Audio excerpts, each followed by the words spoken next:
High friends, welcome back to speak English with Aishwarya. Speak English with Aishwarya तुमच्या आवडत्या YouTube चॅनलवर तुमचं पुन्हा एकदा खूप खूप स्वागत आहे. जिकडे आपण खूप सोप्या पद्धतीतून मराठीमधून इंग्लिश शिकत असतो दर बुधवारी आणि दर रविवारी. फ्रेंड्स, आजचा आपला टॉपिक आहे कंपॅरिझन ऑफ ॲडजेक्टिव्स. म्हणजे आपण जसं मराठीत म्हणतो की ते छान आहे, ते खूप छान आहे, ते खूप जास्त छान आहे, तसं इंग्लिशमध्ये काय वर्ड्स असतात ते बघणार आहोत आणि त्यांनाच म्हणतात कंपॅरिझन ऑफ ॲडजेक्टिव्स. पण त्याही आधी मला क्विकली तुम्हाला आठवण करून द्यायची आहे, जर तुम्ही अजूनही कोर्स नसेल घेतला, ऑनलाईन इंग्लिशचा कोर्स आता अवेलेबल आहे आपला परीक्षा ॲपवर. त्यामुळे खाली दिलेली लिंक बघा, परीक्षा ॲप डाउनलोड करा आणि आपला कोर्स घ्या. स्टेप बाय स्टेप मी तिकडे इंग्लिश शिकवलेलं आहे. अनेक टॉपिक्स आहेत. प्रत्येक लेसननंतर तुम्हाला होमवर्क दिलेला आहे. दर आठवड्याला मी तुम्हाला तिकडे असाइनमेंट्स देत असते. टेलिग्राम ग्रुपवर ॲड करून तुम्ही तिकडे तुमचे क्वेश्चन्स विचारता, आपण गप्पा मारतो, तुम्हाला सर्टिफिकेट मिळणार आहे. खूप साऱ्या गोष्टी आहेत. त्यामुळे लगेचच परीक्षा ॲप डाउनलोड करा आणि आपला इंग्लिशचा कोर्स घ्यायला विसरू नका. डिस्काउंट कोडसुद्धा खाली दिलेला आहे, तोही बघायला विसरू नका, म्हणजे तुम्हाला डिस्काउंट मिळेल. ऑल राईट, सो आता सुरुवात करूयात आजच्या टॉपिकला.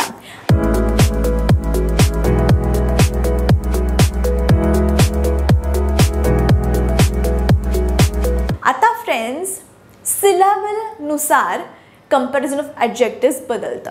कन्फ्यूज होऊ नका, मी इकडे एक्सप्लेन करायलाच आहे. फॉर एक्झाम्पल, इकडे बघा मी लिहिलं आहे वन सिलॅबल म्हणजे क्लीन. क्लीन म्हणजे स्वच्छ, माहिती आहे. क्लीन म्हणजे स्वच्छ, त्याच्यापेक्षा जास्त स्वच्छ आणि त्याच्याही पेक्षा जास्त स्वच्छ इंग्लिशमध्ये काय होतं? Clean, cleaner, cleanest. क्लीनर, क्लीनच्या पुढे आलं आहे ER म्हणजे क्लीनपेक्षा थोडं जास्ती क्लीन म्हणजे क्लीनर आणि सर्वात जास्त क्लीन म्हणजे क्लीनेस्ट. सर्वात जास्त स्वच्छ म्हणजे cleanest. All right, so clean, cleaner, cleanest. लक्षात कसं ठेवायचं आहे? क्लीन हा शब्द बघा, क्लीन हे आपल्या एका ह्याच्यात म्हणून होतोय. क्लीन म्हणजे वन सिलेबलवाला वर्ड म्हणतात ह्याला क्लीन. टू सिलेबलवाला वर्ड काय होतो? केअरफुल. बघा, क्लीन हे आपण एका फटक्यात म्हणतोय. केअरफुल म्हणजे दोन तुकडे पडत आहेत त्या वर्डचे, राईट, दोन भाग होत आहेत. केअरफुल, केअरफुल त्याला म्हणतात टू सिलॅबलवाले वर्ड्स. थ्री सिलॅबलवाले वर्ड्स म्हणजे काय? ब्युटिफुल. ब्युटिफुल ह्याला म्हणतात थ्री सिलॅबलवाले वर्ड्स. सो हे जे मी तुम्हाला सांगते, वन सिलॅबलचे वर्ड्स असतील तर काय होतं, टू सिलॅबलचे वर्ड्स असतील तर काय होतं आणि थ्री सिलॅबलचे वर्ड्स असतील तर काय होतं, अशा प्रकारे आपण शिकणार आहोत. One syllable clean, two syllables careful, three syllables beautiful. ठीक आहे, कळलं सिलॅबल्स. आता जेव्हा वन सिलॅबलवाले वर्ड्स असतील तेव्हा कायम ER आणि EST असं होणार. ओके, दिस हे जे आहे cleaner, that is comparative. Comparative म्हणतात त्याला. ऑल राईट, आणि क्लीनेस्ट ह्याला म्हणतात सुपरलेटिव्ह. ऑल राईट, कंपॅरेटिव्ह आणि सुपरलेटिव्ह. कंपॅरेटिव्ह केव्हा? जेव्हा आपण दोन व्यक्तींमध्ये कंपेअर करतोय. सुपरलेटिव्ह म्हणजे सगळ्यांपेक्षा सुपर, सगळ्यांपेक्षा अधिक जास्त चांगला, त्याला म्हणतात सुपरलेटिव्ह. ऑल राईट, क्लीनचं होतं क्लीनर आणि क्लीनेस्ट. तसंच कोल्ड म्हणजे थंड, त्याहीपेक्षा जास्त थंड, सर्वात जास्त थंड म्हणजे cold, colder, coldest. Okay, cold, colder ER आणि कोल्डेस्ट EST. सर्वात जास्त कोल्ड म्हणजे कोल्डेस्ट. ठीक आहे, तसंच स्मॉल म्हणजे छोटं, स्मॉलर म्हणजे अजून छोटं आणि सर्वात जास्ती छोटं म्हणजे स्मॉलेस्ट. ER आणि EST. सो फ्रेंड्स, जेव्हा जेव्हा वन सिलॅबलवाले वर्ड्स असतील, वन सिलॅबलवाले ॲडजेक्टिव्स असतील तेव्हा कायम ER आणि EST लागतो. ठीक आहे, स्मॉल, स्मॉलर, स्मॉलेस्ट. आता तसंच यंग म्हणजे छोटं किंवा तरुण, यंगर, यंगर ER आणि यंगेस्ट EST. म्हणजे आता तीन जण सपोज आहेत, A, B आणि C. A यंग आहे. पण ए पेक्षा एका वर्षांनी छोटा बी आहे. So B is younger. आणि सी त्याहीपेक्षा छोटा आहे. सी अजून 2 वर्षांनी छोटा आहे, त्यामुळे सी इज यंगेस्ट. ठीक आहे. So A B C. A is young, B is younger, C is youngest. ठीक आहे. So young, younger, youngest. कळलं. जेव्हा आपण कंपॅरिझन करतो 3 व्यक्तींमध्ये किंवा अजूनही जास्त व्यक्तींमध्ये किंवा कुठल्याही गोष्टीत कंपॅरिझन जेव्हा करतो तेव्हाचे हे ॲडजेक्टिव्ज आहेत. Young, younger, youngest. अजून एक टॉल म्हणजे उंच. Tall, taller, tallest. ठीक आहे. आता फॉर एक्झाम्पल 3 फ्रेंड्स आहेत, X Y Z. X tall आहे, उंच आहे, पण वाय एक्सपेक्षा उंच आहे. मग वाय काय झाला? टॉलर. ठीक आहे. टॉलर. आणि झेड हा सगळ्यांपेक्षा उंच आहे. सगळ्यांपेक्षा उंच कोण आहे? झेड आहे. त्यामुळे मग झेड काय होणार? टॉलेस्ट. सर्वात जास्त उंच. त्याच्यापेक्षा उंच कोणीच नाही आहे वर्गात. टॉलेस्ट. त्यामुळे झेड इज द टॉलेस्ट. ठीक आहे. So tall, taller, tallest. Okay. So E R आणि ई एस टी आपल्याला तेव्हाच वापरायचे आहे जेव्हा 1 सिलॅबलचे वर्ड्स आहेत. जसं की clean, cold, small, young, tall. ठीक आहे. ह्याच्यामध्ये 2 आपल्याला शब्दांच्या फोडी नाही आहेत, राईट. एक सलग शब्द आहे, त्याला म्हणतात 1 सिलॅबल. पण असेही काही शब्द आहेत जे 1 सिलॅबलचे आहेत, पण त्यांच्या पुढे ई आर आणि ई एस टी लागत नाही. काय लागतं आपण बघूया. जसं की फन. फन म्हणजे मज्जा. आता फन तुम्ही म्हणाल 1 सिलॅबल आहे. फन, फन असं आपण काय 2 तुकड्यात नाही म्हणत. सो फन 1 सिलॅबल आहे. तुम्ही म्हणाल मग होणार फनर आणि फनेस्ट किंवा फनियर आणि फनिएस्ट असं आपण नाही म्हणत. फनचं होतं मोर फन आणि मोस्ट फन. फनचं काय होतं? मोर फन म्हणजे खूप मजा, आणि सर्वात जास्त मजा म्हणजे most fun. Fun, more fun, most fun. तसंच अजून एक शब्द आहे रिअल म्हणजे खरं. Real, more real, most real. More real, most real असं होणार आहे का? रिअलर, रिअलेस्ट नाही. जसं मी तुम्हाला सांगितलेलं इकडे ई आर आणि ई एस टी लागतं, तसं होणार आहे का रिअलचं? रिअलर, रिअलेस्ट नाही. रिअलचं कायम होतं मोर रिअल आणि मोस्ट रिअल. असे काही वर्ड्स आहेत जे तुम्हाला लक्षात ठेवावेच लागणार आहेत. सो त्यासाठी जर तुम्हाला अजून वर्ड्स बघायचे असतील, अजून शिकायचं असेल इन डिटेल कंपॅरिझन ऑफ ॲडजेक्टिव्स किंवा कंपॅरिझन ऑफ ॲडजेक्टिव्सचे सेंटेन्सेस कसे बनवायचे, वाक्य कशी होतात, या सगळ्यांची सगळं डिटेलमध्ये मी आपल्या इंग्लिश कोर्समध्ये एक्सप्लेन केलेलं आहे. त्यामुळे कोर्स एकदा तुम्ही बघा, डेमो लेक्चर घ्या हवं तर, मग ठरवा कोर्स घ्यायचा आहे की नाही. पण सगळे हे इन डिटेल अजून एक्झाम्पल्स सकट, अजून सेंटेन्सेस सकट एक्सप्लेन केलेलं आहे मी हे कोर्समध्ये. ठीक आहे. सो फन आणि रिअल हे 1 सिलॅबलवालेच आहेत, पण हे एक्सेप्शन आहेत. त्यांच्यापुढे मोर आणि मोस्ट लागतं. फनियर, फनर, फनेस्ट, रिअलर, रिअलेस्ट असं होत नाही. More real, most real. Moving ahead. आता जे 2 सिलॅबलचे वर्ड्स असतात, जसं की मी इकडे सांगितलं केअरफुल. ठीक आहे. म्हणजे काळजीपूर्वक.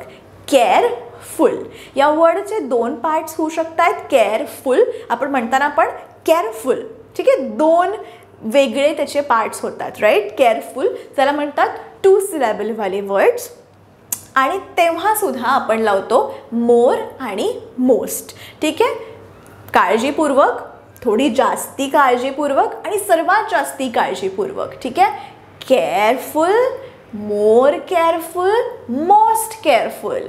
ठीक आहे. इकडे केअरफुलर किंवा केअरफुलेस्ट असं आपण कधीच म्हणत नाही. इट्स ऑलवेज जेव्हा 2 सिलॅबलचे वर्ड्स असतात तेव्हा मोर केअरफुल आणि मोस्ट केअरफुलच होतं. ठीक आहे. हा 2 सिलॅबलला हाच रूल लागतो, त्यामुळे मी अजून एक्झाम्पल्स घेतलेले नाही आहेत. आता बघूया 3 सिलॅबल्स. 3 सिलॅबल्स जसं मी तुम्हाला सांगितलं ब्युटिफुल. ओके. आपण 3 ह्याच्यात म्हणतो बघा word. Beautiful, beautiful that is 3 syllables. Beautiful. तसंच इंटेलिजंट, इंटेलिजंट, इंटेलिजंट म्हणताना बघा आपण कसं म्हणतोय. आपण कसं म्हणतोय त्याच्यावर उच्चारांकडे लक्ष द्या. इंटेलिजंट. ठीक आहे, 3 ह्याच्यात म्हणतोय. अजून एक इंटरेस्टिंग. इंटरेस्टिंग. आपण कुठे कुठे पॉजेस घेतोय ना वर्डमध्ये, ते पण इक्वली तुम्ही इथून पुढे ऑब्झर्व करा. जर आत्ता नसेल केलं तर इथून पुढे ऑब्झर्व करायला शिका. मग तुम्हाला कळेल की 1 सिलेबल आहे, 2 सिलेबल्स आहे का 3 सिलेबल्स. इंटरेस्टिंग. तसंच एक्सपेन्सिव्ह. एक्सपेन्सिव्ह म्हणजे खूप जास्त त्याची किंमत आहे. ओके, तसं एक्सपेन्सिव्ह. एक्सपेन्सिव्ह. जरी आपण सरळ म्हणतोय एक्सपेन्सिव्ह तेव्हा काही वाटत नाही. बोलताना असं नका म्हणू हां 3 सिलेबलचा वर्ड आहे त्यामुळे मी असंच म्हणणार एक्सपेन्सिव्ह. इंटेलिजंट नाही, इंटेलिजंट. एक्सपेन्सिव्ह. ठीक आहे, मी आत्ता तुम्हाला एक्सप्लेन करण्याच्या हेतूने हळूहळू म्हणते expensive.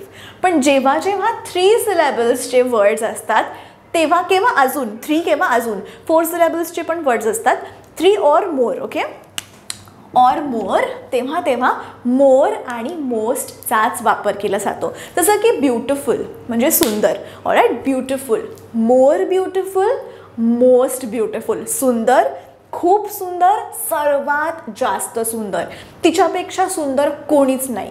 So that is most beautiful. केव्हा मोर ब्युटिफुल. ब्युटिफुल, मोर ब्युटिफुल, मोस्ट ब्युटिफुल. ठीक आहे, इकडे सेम ब्युटिफुलर, ब्युटिफुलेस्ट नाही होत. मोर आणि मोस्टचा वापर करतो जेव्हा 3 और मोर सिलेबल्स असतात तेव्हा.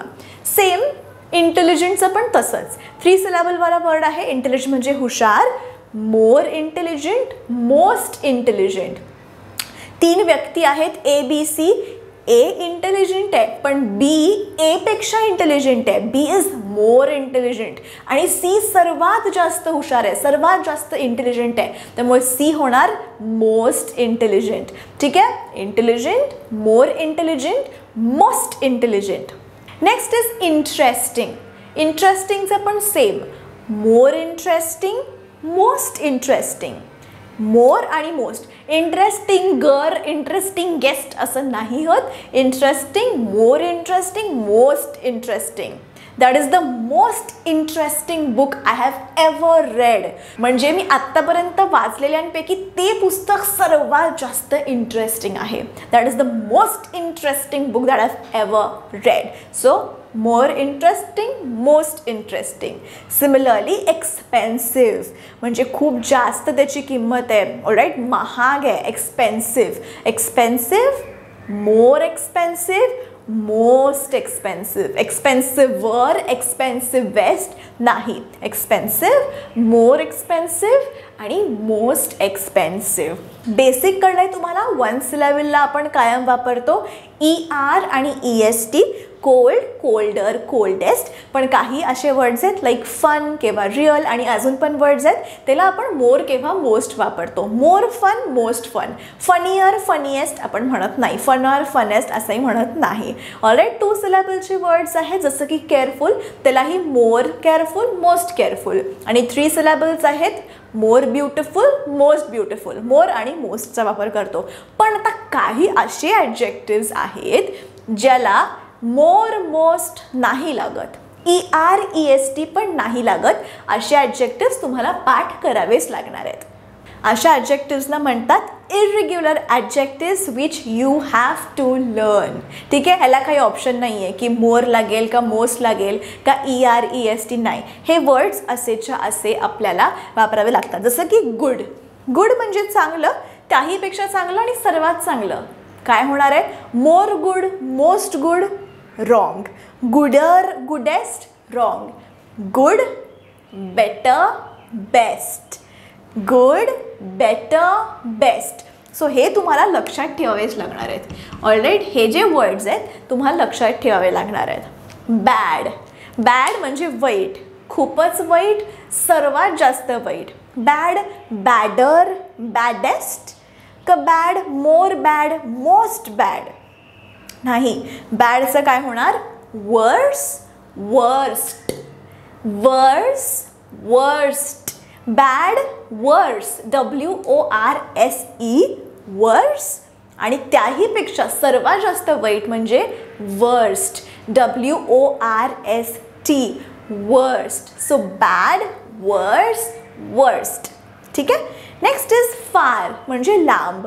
लांब, त्याहीपेक्षा लांब आणि सर्वात जास्त लांब. फार, फर्दर, फर्देस्ट. फार, फर्दर, फर्देस्ट. फार, मोर फार, मोस्ट फार, रॉंग. फार, फारर, फारेस्ट, रॉंग. फारचं काय होणार? Further, farthest. You have to learn these. Okay, there is no alternative to it. तुम्हाला हे पाठ करावंच लागणार आहे. Next is little. थोडंसं, आणखीन थोडंसं आणि सर्वात छोटूसं. Little, less, least. Little, more little, most little नाही. लिटिलर, लिटिलेस्ट नाही. लिटिलचं काय होतं आहे? Little, less, least. LEAST, least म्हणजे सर्वात जास्त कमी. Little, less, least. आणि last is much, more, most. Much, much. Alright, मचपेक्षा जास्त मोर, मोरपेक्षा जास्त मोस्ट. ठीक आहे. So much, more, most. ठीक आहे. जे आपण इथे वापरतोय ना, मोर beautiful, most beautiful, much, much, more, most. So हे जे इकडे या सेक्शनमध्ये जे मी वर्ड्स लिहिलेले आहेत ते तुम्हाला पाठ करावेच लागणार आहेत. गुड, बेटर, बेस्ट, बॅड, वर्स, वर्स्ट, फार, further, farthest, little, less, least, much, more, most. Friends, तुमचा आजचा होमवर्क असणार आहे की हे वर्ड्स तुम्ही वापरून सेंटेन्सेस बनवून खाली कमेंट करा. बघू तुम्हाला सेंटेन्सेस बनवता येत आहेत का. ठीक आहे. नसतील येत तर आपला कोर्स आहेच आहे. इन डिटेल मी तिकडे सेंटेन्सेस कशी फॉर्म करायची by using all these words मी तिकडे एक्सप्लेन केलेलं आहे. प्लस होमवर्क पण दिलेला आहे. आय होप तुम्हाला कंपॅरिझन ऑफ ॲडजेक्टिव्स थोडासा बेसिक तरी कळला असेल तर व्हेरी गुड. आणि जितकी जास्ती प्रॅक्टिस कराल तितकं जास्त तुम्हाला इंग्लिश येणार आहे. विसरू नका. फक्त बघू नका, तर जितकं जास्त रोज बोलाल तितका फायदा तुम्हाला होणार आहे. ऑलराईट. लिंक जी आहे कोर्सची ती खाली डिस्क्रिप्शन बॉक्समध्ये दिलेली आहे. डिस्काउंट कोडसुद्धा खाली मेन्शन केलेला आहे. डिस्काउंट कोड वापरूनच कोर्स घ्या म्हणजे तुम्हाला डिस्काउंट मिळेल. आणि मला इंस्टाग्रामवर फॉलो करायला विसरू नका. तिकडे काहीही क्वेश्चन्स असतील तर मला DM करा, मला मेसेज करा, मी तुम्हाला रिप्लाय करत जाईन. सो इंस्टाग्रामवर फॉलो करायला विसरू नका. ID आत्ता खाली दिलेला आहे. ऑलराईट. भेटूया पुढच्या व्हिडिओमध्ये. तोपर्यंत keep practising English and take care. Next is interesting. Interesting म्हणजे